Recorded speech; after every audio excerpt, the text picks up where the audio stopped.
dulu waktu aku masih 8 tahun, 9 tahun ya. Masih pakai celana monyet. Masa sih? Aku ingat kita pernah jalan bareng ya kan, makan rame-rame sama terus mamaku. ke taman apa? Ancol. Di Ancol itu. Iya, itu tahun 97 berarti. Kamu pendiam, malu, nggak mau ngomong. Masa? Aku inget banget waktu aku main ke rumah kalian yang di mana sih waktu itu, yang rumahnya pokoknya ada studio, semuanya kayu tuh, aku inget sampai sekarang aku inget. Semuanya lantainya kayu, temboknya kayu, ada gitar-gitar, ada frame-frame foto, bagus banget, dan I feel so welcome. Aku ngerasa warm di sana di antara kalian semua gitu. Masih hidup mami itu waktu itu. Iya. Iya. Jadi mamaku itu punya teman yang juga teman Richard ya. Iya. I see. Terus kita lose contact. Caca waktu itu belum jadi artis. Iya, sebelumnya. Baru kita ngobrol-ngobrol, mama kan ngobrol dunia seni itu gimana. Oh iya, mamaku itu justru mau konsultasi sama Richard soal dunia entertainment karena anak-anak udah mulai. jadi musisi waktu itu. Masih kecil kan jadi musisi. Begitu aku udah mulai syuting sinetron, kita lost contact kan. Iya. Dan kalian ke Amerika ya waktu itu Iya, untuk kita ke rilis Amerika. album lah segala macam. Terus ketemu lagi tahun 2015. Oh, lama juga tuh. Dan pada saat ketemu lagi itu, aku tuh pengen belajar. Aku pengen belajar soal universal law, teori yang Richard bikin kan. Dan aku tuh lupa kalau kita itu udah kenal.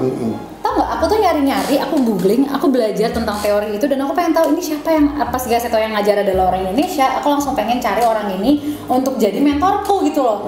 Aku langsung cari tahu kesana sini, punya nggak nomor teleponnya Richard Klaproth, punya nggak nomor telepon Richard Klaproth.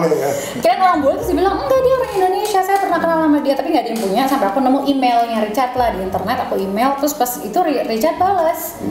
Cak, sebenarnya kita itu pernah ketemu waktu kamu umur 8 tahun. Richard bilang gitu di email. Sering ketemu. Dan kita udah jalan bareng segala macam waktu kamu kecil. Udah kamu saya invite datang ke rumah saya ya kan waktu itu untuk ngobrol-ngobrol. Aku datang. Terus ada satu hal yang unik tuh. Satu hal sih ini unik sih.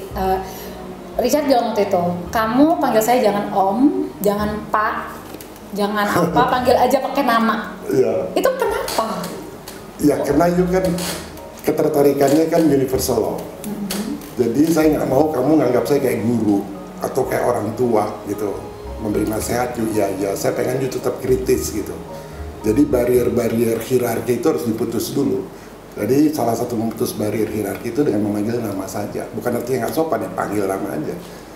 Supaya barier-barier itu nggak ada. Kalau enggak, kita nganggap diri kita sebagai murid, ini sebagai guru, apa yang diomongin iya. Padahal saya nggak mau, saya pengen kritis aja, tidak mengurangi rasa sayang kamu sama saya atau respect kamu nggak kurang. Dulu anak-anak juga waktu kecil tuh manggil saya nama aja, cuma ibunya yang nggak mau, harus panggil papi. Oke, wow, aku banyak banget belajar value yang luar biasa sih from you, from Arya, from Josh Rama, dan ya udah setelah kita ketemu itu aku belajar universal law. Nggak lama Arya sama Karen datang ke rumah, Josh ngumpul, ada Rama juga, dan kita sering hangout bareng. Remember? Kita sampai di ruang tamu sampai dari jam berapa sampai jam berapa itu kita benar-benar betah banget kan. Kecuali ya, kalau nggak salah papi yang bilang, Cak, kamu suaranya bagus, kenapa kamu warnanya rock, kenapa kamu nyanyi rock? Kita akhirnya ngebentuk band dari situ ya awalnya. Ya, awalnya itu papi yang ngobrol, yang rekomend. Yes, 2015 kita bentuk band ya. Kita bentuk band namanya Burn in Heaven. Gue, lo, Rama, Josh. Terbakar di surga. Terbakar di surga. Burn in Heaven namanya. You strumming me. You strumming me. Strumming me like you're electric guitar.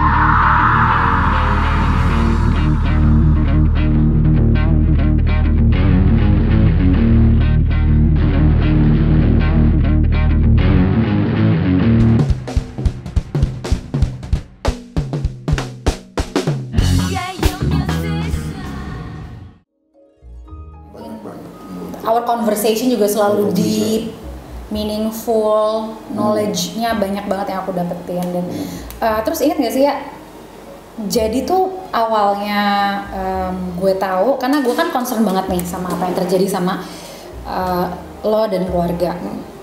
So I wanna make this video gitu karena because I love you guys so much. Cuman ingat gak sih pas awalnya gue tahu lo lagi go through a divorce itu pas September tahun 2019 tahun lalu, gue lagi main ke rumahnya papi, Terus lo ada di situ karena setelah 2015 kita ngebentuk band, kita intens komunikasi, somewhere along the line tuh kita menjauh berdua. Remember yang tadi kita sering telepon-teleponan, sekali teleponan bisa berjam-jam curhat-curhat segala macam. Terus kita tiba-tiba menjauh dan kalau nggak salah di tengah-tengah itu lo pindah ke Bandung kan sama Karen, and then kita makin lose kontak lagi. Waktu Burning Heaven itu kan kita milih lu kan sebagai vokalis gitu. Terus pada saat itu juga gue sama Karen udah punya project namanya Sweet Mustache, itu gue sama Karen gitu. Project musik. Nah dia sepertinya nggak nyaman gitu loh untuk lu jadi vokalis kita gitu. Terus emang dia pernah ngomong sama lo? Ngomong. Dia ngomong sama lo kalau? Ya maksudnya dia bilang, ya gue frankly speaking aja ya, maksudnya dia ngerasa bahwa dia kan penyanyi gitu kan, kalau lu kan nggak murni penyanyi gitu kan, lu kan di sinetron dan lain sebagainya, jadi kayak kenapa nggak milih dia aja gitu, kenapa harus jauh-jauh milih ke Caca gitu loh. Buat vokalisnya Burning Heaven. Kenapa Rama Josh Arya milihnya Caca? Milihnya lu gitu. Terus gitu, itu salah satu reasonnya lah gitu ya. Terus ya dengan waktu berjalan ya dia minta bahwa ya maksudnya nggak usah komunikasi sama lu gitu, dia nggak nyaman gitu loh. Gitu. Jadi akhirnya ya udah gue want to save the keluarga kan, kita harus hormati perkawinan, ya udah. Ya kali ini kita mau coba sama Caca karena memang warna vokal lu sama warna vokal dia kan beda ya kan. Jadi gue sama Rama sama Josh ngerasa bahwa ya we want to make a new project, mau bikin project baru gitu. Tapi Karen sepertinya dia bilang ya dia merasa dia lebih mumpuni lah daripada lu gitu. Dia kan pemain sinetron, dia berkarir kan dari sinetron, bukan penyanyi gitu. Tapi kalau Rama, gua sama Josh, kita nggak nilai dari karirnya apa, kita lihat suaranya cocok ya udah, karakternya cocok, suaranya cocok, looknya cocok ya udah. Dia nggak nyaman ya gue lebih baik fokus untuk ke keluarga aja kan, supaya nggak jadi ribut. Kita nggak ada sebentar itu kan intensitas hubungan kita kan jadi karena kurang. Itu ternyata jadi kita menjauh. Salah satunya. Among many reasons ya. Tunggu deh. Apa jangan-jangan itu adalah root akar penyebab kenapa Karen muncul di media saat kalian baru mulai cerai, dan dia membangun opini publik. Saya kan cuma bertanya, saya tidak mengeluarkan statement. Yang keluar statement kan teman-teman wartawan, pelakor ini itu, bukan saya. Kalau masih tinggal di tempat tidak. Tidak anak saya. Karena dia bukan tinggal dengan perempuan yang adalah ibunya. Saya kan cuma bertanya, saya tidak mengeluarkan statement. Dia tinggal sama saya, bukan di rumah perempuan lain. Tidak. Dia bilang, coba kemarin waktu lihat dia bilang, karena itu anak saya, kalau nggak salah gitu bahasanya. Saya nggak mengutip, tapi dia bilang anak saya itu nggak bisa tinggal sama perempuan lain. Itu kan bahasanya, dia harus sama ibunya, kan gitu. Artinya apa? Sekarang saya nanya nih, orang-orang pintar semua nih. Kalau dia ngomong gitu artinya apa? Coba. Saya selingkuh kan? Nah kira-kira orang kayak gitu harus gimana tuh? Ada apa duaan? Karena temen kan jadi bisa jadi temen ya. Saya kan cuma bertanya, saya tidak mengeluarkan statement bawa anak gitu loh. Bawa anak saya tinggal di tempat perempuan lain gitu. Saya kan cuma bertanya, saya tidak mengeluarkan statement. Yang tahu Marsyanda sama suami saya. Tadinya nggak ada curiga, tapi akhirnya jadi curiga lama-lama karena sering banget telepon gitu loh. Ya kata-katanya ya kata-kata inilah kayak puitis begitu ya. Mungkin mereka suka sharing lah gitu. Kalau buat pertemanan sih menurut saya kurang wajar lah. Harusnya kalau misalnya tidak ada apa-apa, kenapa nggak gampang aja sih nemuin saya aja ngomong gitu? Seakan-akan gue itu orang ketiga dalam pernikahan kalian. Bisa jadi. Bahwa seakan-akan gue sama lo itu punya hubungan, karena sebenarnya dia itu memang dari dulu udah ada rasa tidak suka sama gue. Mungkin gak sih? Jadi itu nyambung, gue jadi ngerti kenapa sekarang kok dia bawa-bawa gue, terus dia membangun opini publik. Atau karena lu kan lagi bikin sinetron orang ketiga. Iya, di situ aku jadi pelakornya lagi karakternya. Dia lagi promosiin you sebenarnya. Oh, dia lagi promosiin aku dalam sinetron biar matching. Makanya harus berterima kasih. Oh, berterima kasih. Laku nggak tuh? Jadi makin gaung kan, makin nyambung gitu. Sama produksi orang ketiga. Produksi orang ketiganya jadi nyambung banget, makin puas. Bagian dari skenario. Kok bisa pas gitu momennya ya? Iya, pas banget. Abis syuting jadi pelakor, terus ya udah gosipnya pelakor juga.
Zina aja gue maafin. Gue lapor kok perzinahan. Lu zina gue maafin. Bukan sama satu pria, beberapa pria. Anak itu diserahkan kepada saya. Oke? Saya bilang, oke, berarti kamu udah mengakui ya. Ini konsekuensinya untuk kamu bisa melakukan hal ini, maka anak diserahkan ke saya. Itu poin nomor 1. Poin nomor 2 adalah apa? Anak itu diserahkan ke saya. Nggak ada tarik-tarikan anak. Nggak ada. Anak itu diserahkan ke saya. Ya, beda ya. Bawa kabur anak sama diserahin itu beda. Ya. Dan saya ada buktinya. Anak itu diserahkan kepada saya karena pengakuan Karen itu. Dia tahu konsekuensi itu. Komitmen saya sama Karen adalah salah satu dari kita berzinah yang tidak melakukan kesalahan itu berhak dapat anak. Dan saya berani ngomong gini kenapa? Karena saya udah lapor ke polisi ini. Saya udah lapor dan saya akan buktikan. Saya janji saya akan buktikan ini. Tunggu aja waktunya, saya akan buktikan. Mereka suka berhubungan di telepon gitu. Waktu itu juga sempet dia di bathtub 2 jam gitu, telepon-teleponan gitu. Saya bilang telepon sama siapa gitu kan. Sama Caca kata dia. 2 jam? Hampir 2 jam. Untuk video call itu? Nggak tahu. Dia di dalam bathtub, dia lagi mandi, aku nggak masuk gitu. 2 jam telepon-teleponan. Itu kejadiannya di Bandung. Ketika itu gue lagi mau nyanyi acara kawinan temen gitu. Kita nginep di salah satu apartemen di Bandung. Itu pas itu kayaknya lagi 2 hari setelah ulang tahun pernikahan gue gitu deh. Terus Sekarang kalau saya tanya Pak Ari soal bathtub itu, saya tanya buktinya mana? Mana buktinya? 1. Kedua, dia plesetin cerita itu. Sekarang saya mau tanya, kira-kira peristiwa buat bathtub itu kalau memang itu terjadi, kira-kira terjadi di tahun berapa? Baru-baru akhir-akhir ini kan? Itu peristiwa tahun 2015 yang Karen tuh ada di situ. Dia bilang pintu ditutup. Saya ngomong berjam-jam. Kesannya saya nih lagi ada apa-apa nih kamar saya dari kamar mandi. Masa saya begitu depan isi secara nalar deh. That phone call yang 2 jam lamanya itu yang lo lagi di bathtub lah apa segala macam itu aduh kayaknya tuh buruk banget. Padahal Karen juga sama lo di sebelah lo dan ngobrol sama gue. Gue lagi di LA kan. Lu di LA. Gue di LA terus gue ngobrol sama lo. Hai Karen, bla bla bla bla bla. Jadi she was there. Dia tahu itu gitu. Dia tahu hubungan kita kayak apa ya kan. Karena begini, klien kami ini sama kehilangan suami berminggu-minggu. Dia pergi loh, ninggalin istrinya. Dia pergi sama anaknya setelah dilaporkan ke polisian. Setelah kejadian saat itu, dia pergi, suaminya ini pergi. Berminggu-minggu tidak ada kabar. Ternyata ada di salah satu seseorang, di rumahnya atau di apartemen seseorang yang statusnya masih suaminya dia. Ini kan secara hukum masih suami, gitu. Selama belum ada putusan pengadilan masih suami istri dong, gitu. Masa ya suami ada di tempat orang lain. Milik itu bukan arti tempat tinggal ya. Marcella punya 2 apartemen di situ. Yang satu kamar 610, yang satu kamar 609. Dan itu nggak ada connecting door, mereka berdiri sendiri-sendiri. Ya, saya sewa itu dari dia. ya nggak pantas kan, maksudnya untuk ini suami orang loh. which is apartemen yang saya sewa dari dia bukan apartemen yang dia tinggalin loh. Dia tinggal di apartemen sendiri. Terus saya udah punya bukti begitu kuat, saya mau dibilang kumpul kebo gitu sama dia, sama Marshanda sama anak saya. Sementara saya punya bukti kuat. Itu poin yang dia mau bikin. Zina aja gue maafin. Gue lapor kok perzinahan. Lu zina gue maafin. Bukan sama satu pria, beberapa pria. Gue kaget ya, gue kaget banget ada di tempat Caca. Dan yang lebih gue sesalkan lagi, karena kita teman, harusnya Caca juga sebagai perempuan dan sebagai ibu juga dari seorang anak juga, dia harusnya menempatkan posisinya juga di posisi saya, tidak termakan dengan cerita satu sisi aja. Dan harus lihat juga posisi Arya, suami saya, itu dalam permasalahan hukum. Saya sudah melaporkan dia gitu, dan ya setidaknya dia melindungi orang yang sedang bermasalah di hukum gitu. Dan ini ya saya pikir ini ada apa gitu, kok bisa ada suami saya sudah berminggu-minggu di apartemen tersebut, karena saya dapat informasi dari satpamnya bahwa dia ada di situ gitu. Kenapa? Itu yang saya mau pertanyakan. Nggak habis pikir dia tuh apa ya, nggak pantas ya untuk ada di situ, sedangkan itu masih suami saya dan ada anak saya juga di situ. Itu yang bikin saya sangat marah sebetulnya, geram sekali. Saya sampai gemeter begitu tahu, saya bener-bener sangat ya emosional lah ya, marah ya.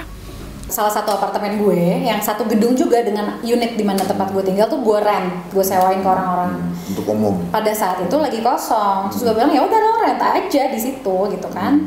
Dan lo juga cerita juga lo ngajar musik, ya kan. Terus akhirnya gue minta sama lo untuk lo jadi guru musik gue deh, ngajarin gue vokal, ngajarin gue teorinya musik, ngajarin piano segala macam. Gue pengen bisa main instrumen juga ya kan, ingat kan?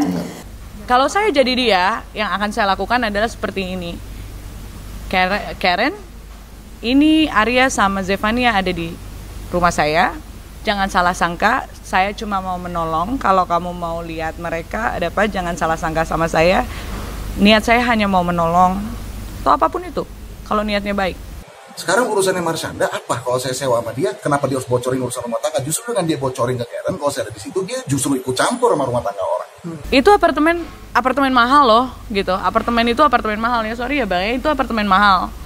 Dan ini istilahnya buat saya nggak masuk akal aja. Bisa nyewa apartemen yang harganya per bulannya $2.500 gitu. Buat saya nggak masuk akal ya. Bisa sewa apartemen yang harganya $2.500 per bulan, itu buat saya kan nggak masuk akal.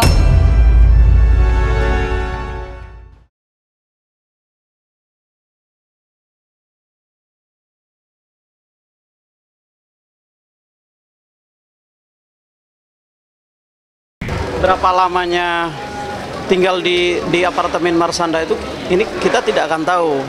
Kalau seorang laki-laki ada di apartemen dengan seorang wanita dengan membawa anaknya, untuk saya nggak pantas ya sebagai orang hukum. Lo masuk sampai ke lobi nih?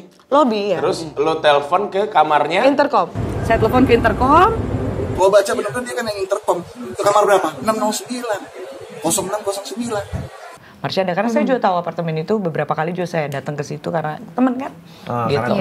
Saya tahu persis Caca di mana. Caca di 0610. Security Aspen coba tanya, interview mereka. Tahu nggak Karen bahwa itu beda unit? Tahu dia. Tapi dia sengaja membuat orang publik Indonesia nggak tahu. Makanya saya kasih tahu di sini. Dia tahu. Dia punya kalau nggak salah dia punya 2 atau beberapa unit di situ. Saya nggak tahu ya, suami saya tinggal di unit apakah sama-sama atau enggak. Buktinya dia tahu saya ada. Iya mungkin kalau beberapa kali kan kayak waktu kita ketemu lagi ya di rumah bokap pas bulan September kemarin, setelah beberapa tahun kita lose kontak, 4 tahun lebih, terus kayak aku jadi connecting the dots, mengerti kenapa dari pihak Karen tuh sangat menggebu-gebu pengen pada awal kemarin ya, sebelum Zevi meninggalin semuanya, pengen banget kayaknya tuh menciptakan opini publik bahwa ada apa-apa di antara kita berdua, dan mudah buat dia membentuk opini publik itu karena memang kita tinggal di satu gedung yang sama, satu lantai yang sama, dan kita emang deket dari dulu. Padahal dia juga tahu kan sebenarnya relationship gua sama lo tuh kayak apa dari dulu. Dia tahu banget. Ya gue jadi ngerasa masuk akal, ternyata dia ada rasa sedikit nggak suka sama gue sehingga dia menciptakan semua, membangun opini publik yang tidak benar dan sebagainya. Itu terganggu nggak itu? awalnya nggak sama sekali karena hubungan aku dan Karen dulunya sempet akrab. Cuman aku dan Karen sama aku dan Arya Josh Rama lebih deket sama Arya Josh Rama. Jadi ketika Karen melakukan sesuatu yang ya jahat atau apa ya ke aku, ya itu kan kayak sesuatu yang nggak fair buat aku kan sebenarnya. Dia membawa namaku untuk mengangkat dia supaya publik berpihak pada dia dan sebagainya gitu. Tapi aku ngerasa I don't take it personally. Ya aku ngeliat dia kayak orang yang gak deket sama, gak kenal aku, karena kita juga harus kontak lama dan aku gak segitu dekatnya sama dia. Cuman aku udah tahu at the end akan kelihatan kok siapa yang ngomong fakta dan siapa yang enggak. Jadi aku tenang aja. Nah, saya bilang saya nggak suka panggung ini. Awal yang buka ke media siapa? Saya pernah nggak datang kucuk ke talk show, ke sini, ke sana. Kasihanin gua dong, pernah nggak? Nggak pernah. Saya datang ke pengadilan, mencari keadilan di selesai. Ada apa duaan? Karena temen kan bisa jadi demen ya. Kalau seorang laki-laki ada di apartemen dengan seorang wanita dengan membawa anaknya, untuk saya nggak pantas ya sebagai orang hukum. Bawa anak gitu loh. Bawa anak saya tinggal di tempat perempuan lain gitu. Pencemaran nama baik kayak itu yang dia bilang bahwa saya tinggal bareng sama Marshanda. Kasar nih kumpul kebo sama Marshanda kan gitu. Saya orang yang paling bodoh di dunia ini, tahu saya punya bukti-bukti kuat untuk bisa memperoleh hak asuh anak. Terus saya tinggal di rumah seseorang.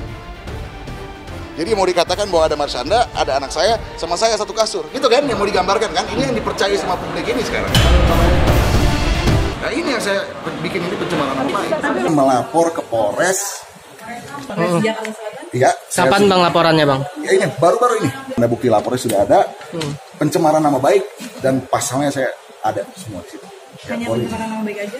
Iya dong, pencemaran nama baik. Saya bicara pakai data, bukan pakai omongan. Oke bang, tahan ya bang. Bang, boleh tahan di tengah aja bang. Tahan di tengah aja. Lo tau kan selama itu gue diem, nggak pernah muncul di media. Itu karena ya jujur gue tenang aja, karena gue ngerasa selama itu tuh apa ya, ini kayak hal yang sering terjadi sama karir gue gitu. Kayak gue tahu ada orang-orang yang misalnya salah satunya yang baru terjadi ini yang memanfaatkan nama gue dan sekaligus menjatuhkan gue untuk mengangkat dirinya sendiri atau untuk membenarkan dirinya atau mengapakan whatever ke inian dia, tujuan dia. Dan gue ngerasa ketika nantinya akan terbukti kok orang ini benar atau salah, dia ngomong benar atau bohong. Dan ya udah, ternyata makin kesini banyak hal-hal yang ternyata kok nggak sesuai dengan hal-hal yang dia sendiri sebutkan di publik gitu kan. Yang kayak kemarin, nanti kita akan bahas ya, kayak kemarin lo muncul SP3 dari pelaporan di atas penodongan dan pengeroyokan Richard dan Arya lah. Terus ternyata polisi memberhentikan pelaporan kasus itu. Berarti kan ada sesuatu yang nggak benar dengan laporan itu. Terus udah gitu juga yang tadinya dia bilang orang-orang yang nemenin dia ke rumah papi waktu itu adalah saudara-saudara dia, tapi ternyata bukan. Dan bahkan orang-orang itu mendampingi lo, boleh tuh di media ngobrol sama lo, bilang iya kita ini bukan saudaranya Karen. Jadi ada pernyataan-pernyataan dia sendiri yang bertolak belakang dengan kenyataan. Jadi gue tenang aja gitu, makanya gue kayak udahlah, nanti kebenaran akan membuktikan dirinya sendiri gitu loh. Saya nggak akan buka aib istri saya karena saya sangat menjaga perasaan anak saya. Saya hormati anak saya. Cari tahu aja sama dia, kamu bikin salah apa. Kalau janji di hadapan Tuhan aja nggak bisa dihargai, apalagi janji ke saya. Orang gila mana mau ceraiin istrinya kalau istrinya baik dan benar? Orang gila mana? Jelas, buktinya jelas. Mutlak 100% Karen salah. Titik. Nggak ada nego, nggak ada apa. Salah. Menurut saya, dan saya ada buktinya. Saya datang ke sini menggugat dia kalau saya nggak pakai bukti. Tapi saya fitnah dia dong. Saya bisa dipidana kalau saya fitnah orang. Saya punya bukti segini banyak. Pertama, saya itu nggak butuh panggung seperti ini. Saya paling nggak suka bicarain aib. Ini keluarga saya sendiri loh. 10 tahun ke depan, 15 tahun ke depan anak saya akan lihat, papi kok ngomong gitu sama mami, papi kok buka aibnya mami, gimana pun dia ibu saya, kok kamu jelekin ibu saya, kan gitu. Kenapa dia nggak ke pengadilan dari minggu lalu, malah sibuk ngurusin ini, sekarang kenapa dia mencari keadilan ke media daripada ke pengadilan? Itu pertanyaan saya. Kenapa dia nggak kesini? Hadapin dong. Lawyernya aja nggak datang minggu lalu. Which is tanggal 26 kemarin keluar tuh. Harusnya dia memberi jawaban terhadap gugatan saya. Nggak datang. Kelihatannya berat untuk ngejawab gitu. Karena serba salah kan. Dia mau bohong, kalau ketahuan terbukti ini salah. Dia mau ngaku jadi salah, serba salah dia. Jadi saya nggak heran kalau dia nggak datang minggu lalu. Malah dia milih untuk ke infotainment. Gue lihat lo banyak diem sih. Selama Karen banyak bermunculan di infotainment dan pemberitaan-pemberitaan, lo lebih cenderung kalau muncul tuh jarang gitu loh. Lo banyak nolakin wawancara dan talk show ya? Pasti banyak yang ngehubungin lo kan? Why? Ya karena bagi gue dari awal nggak pernah mau bahwa ini tuh dibawa ke media gitu, masalah pribadi ini ya kan, ini kan masalah pribadi banget. Gue juga bukan selebriti, gue artis, seniman gue, art tuh kan seni, artis. Gue seniman, tapi gue bukan selebriti. Oh maksudnya artis dalam bahasa Inggris? Dalam bahasa Inggris, artis, ya, seniman. Artis itu seniman gitu kan, artis itu kan belum tentu terkenal. Dan gue juga gak terkenal, tiba-tiba muka gue nongol aja, tiba-tiba beritanya langsung jelek ya soal gue gitu. Dan itu juga ya bukan permintaan gue gitu loh.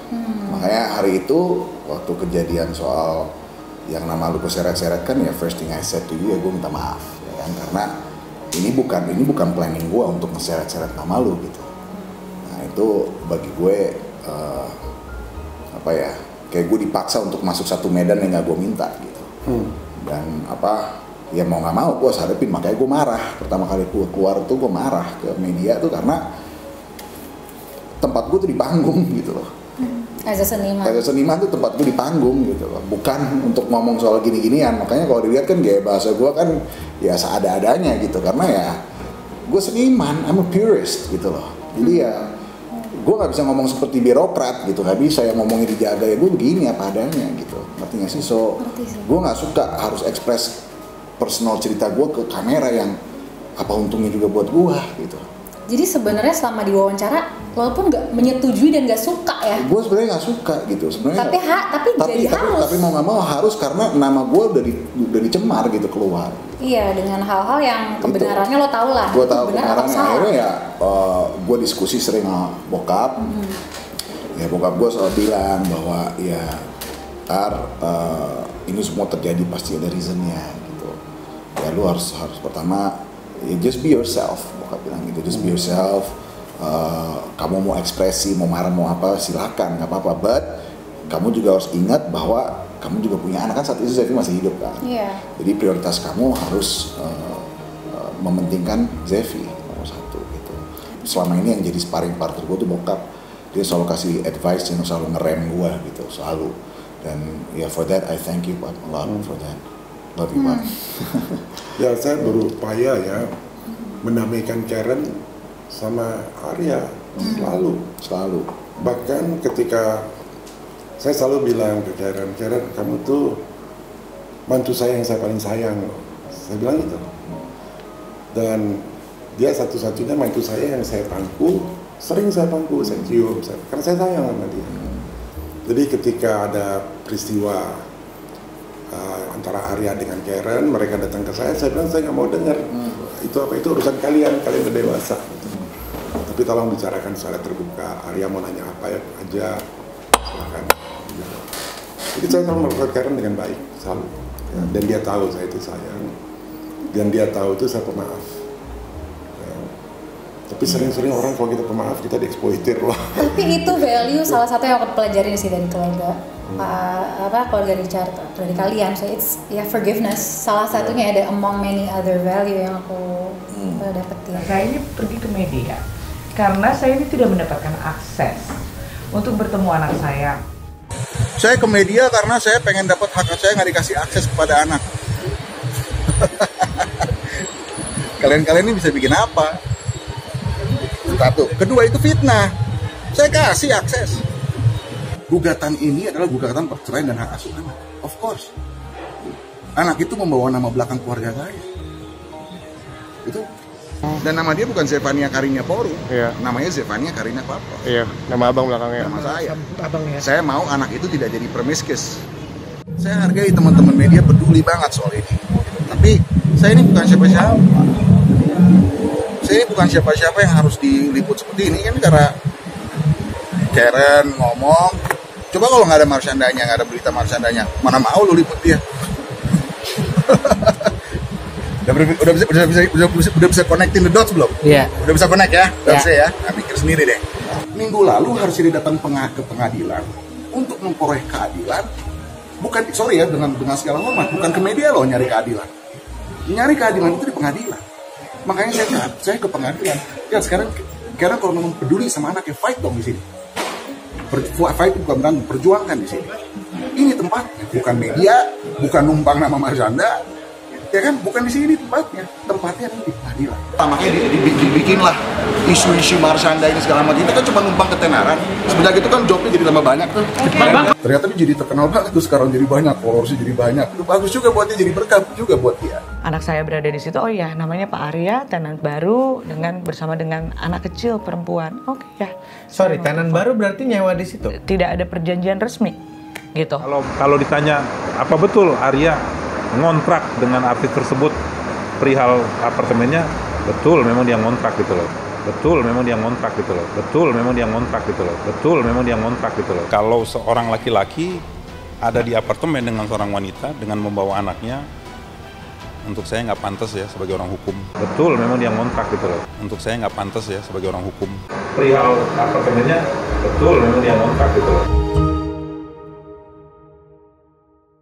Jadi so apa aja sih ya yang terjadi, maksudnya how are you sekarang, itu saya mau tanya karena gue concern.